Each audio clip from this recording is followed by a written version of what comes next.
Hello everybody, in this video I'm going to show you how you can go ahead and install CurseForge. So first go to the CurseForge.com website, click up here at CurseForge app. We're going to go to the download page here and then you have two choices. You can either download standalone or download an Overwolf, who are the producers of this. I'm just going to go ahead and download standalone. So we can just see up here it's installed. Go ahead and click it.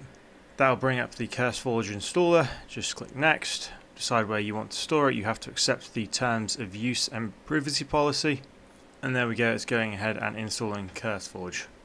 You will need an account once this is installed. If you haven't got an account, you can go ahead and log in up here. That will then bring up sign into CurseForge. You have the ability to do this either via Google, Twitch, Discord or GitHub if you prefer. I'm just going to do it through Google and we can continue as me.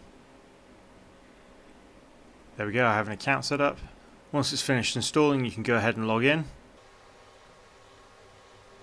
And there we have it. You've now installed CurseForge.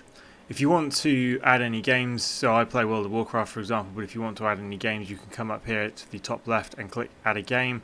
And there you can search for either scan my computer for games or manually add games if you want to look something up on your computer. I hope this tutorial has helped.